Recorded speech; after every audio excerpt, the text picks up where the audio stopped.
On va maintenant introduire la notion de capacité d'un conducteur. C'est une notion importante pour la suite. Alors, elle vient d'une remarque qu'on peut faire sur, lorsqu'on a un conducteur, sur le lien qui peut exister, vous allez voir de façon très naturelle, entre le potentiel auquel se trouve le conducteur et la charge qu'il porte, la charge totale qui est répartie sur sa surface et qu'il porte.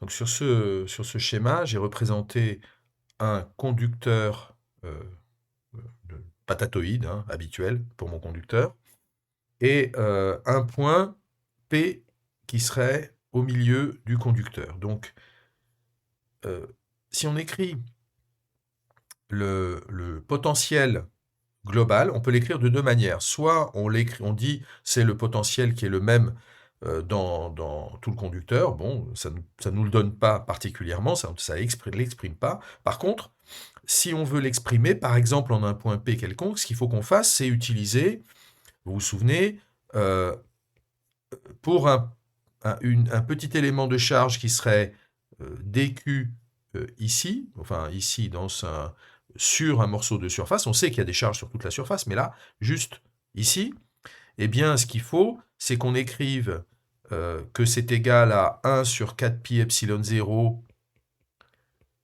la charge dQ sur le rayon R, qui est la distance entre dQ qui est là et le point P. C'est ça, cette distance R. Alors évidemment, si on fait ça pour... Donc ça, on a ici dQ, par exemple. Si maintenant on fait ça, et on est obligé de le faire pour l'ensemble des charges qui sont réparties sur la surface du conducteur, ce qu'on fait, c'est qu'on fait une intégrale fermée, puisque la surface du conducteur est fermée. Donc sur la surface S, on peut réécrire ça. Le dQ, ça va être ici, c'est égal à sigma ds. On a vu ça il y a quelques minutes, hein, si vous avez suivi la vidéo. Donc c'est égal, je peux sortir le 1 sur 4 pi epsilon 0. Sigma dépend de la position ici de tous les points et donc de la charge. ds, c'est pareil, ça dépend de la position du point, enfin du moins c'est ce sur quoi j'intègre. Ça fait donc 1 sur 4 pi epsilon 0, l'intégrale sur S de sigma ds sur R. Et R varie évidemment selon la position de dQ pour chaque point P. Ok, donc ça c'est V. Maintenant si je représente, enfin si j'essaye de calculer formellement, hein, ça dépend de chaque forme évidemment, mais formellement, si j'essaye de calculer la charge totale portée par le conducteur, eh bien cette charge totale, ça va être la somme, l'intégrale, de tous les, sur S, de toutes les petites charges élémentaires qui sont un petit peu partout sur le pourtour de la surface du conducteur. Donc ça va faire tout simplement sigma fois ds. Ça va faire l'intégrale, pardon, de la somme de toutes les charges, donc la somme de tous les sigma fois ds. Et alors quand on regarde d'un œil un peu expert, imaginez que je multiplie, alors imaginons que je multiplie sigma, la charge ici, par une quantité que je vais appeler alpha. Automatiquement, elle va être multipliée ici par la même quantité. Je multiplie partout par alpha. Et le alpha, effectivement, je peux le sortir de l'intégrale. Ce que ça veut dire, vous voyez que si ensuite je fais le rapport, puisque c'est cette fonction alpha, c'est une constante. Donc si je peux le sortir, si je fais le rapport charge sur potentiel, eh bien ce rapport charge sur potentiel, c'est une constante.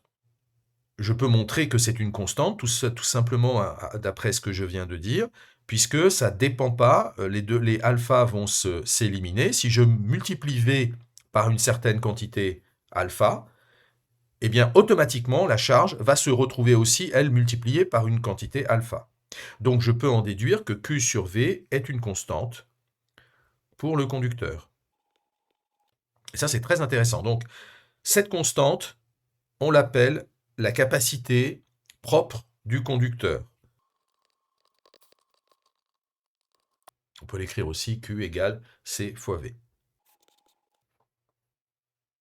L'unité de capacité dans le système international, c'est ce qu'on appelle le farad, en l'honneur de Faraday. On utilise plutôt dans les unités, parce que le farad c'est une grosse unité, on utilise le microfarad, voire tous les sous-multiples, c'est-à-dire par exemple le picofarad dans la vie de tous les jours, on va dire. Alors on va prendre un exemple, juste pour montrer l'ordre de grandeur de ces capacités. On va prendre comme exemple une sphère conductrice. Donc une sphère conductrice de centre C. Si on veut calculer le potentiel correspondant à l'intérieur de la sphère conductrice, donc le potentiel électrostatique, je vous rappelle, le potentiel, ça va être quelque chose comme 1 sur 4 pi epsilon 0, puisque la charge est uniquement sur la surface, et si on veut le potentiel à l'intérieur de n'importe quel point, autant prendre le centre, puisque le potentiel est constant à l'intérieur de la sphère. Donc je vais prendre le centre, et donc je peux dire que, quel que soit le point que vous considérez, ce point, il est distant du centre d'une distance grand R. Donc en fait, même le grand R, il sort de l'intégrale, et il faut qu'on fasse l'intégrale de sigma fois ds.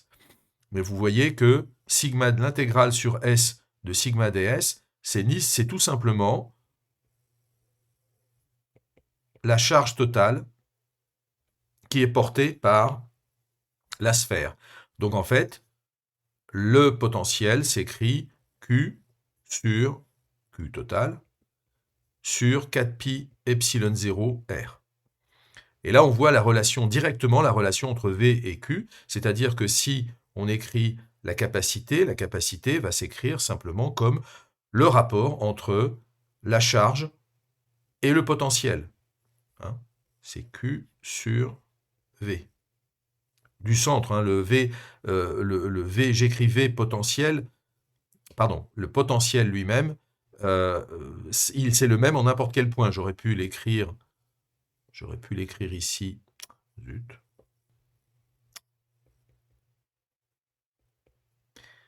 Et donc c'est égal tout simplement à, vous remontez 4pi epsilon 0, vous descendez 4pi epsilon 0 R et vous redescendez Vc, donc ça fait 4pi epsilon 0 R.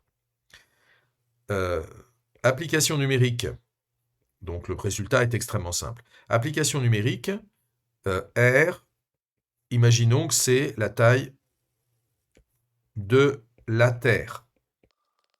Quand vous faites l'application, vous trouvez que C est environ égal à 700 microfarads. Ça vous donne une idée de ce que c'est qu'un farad.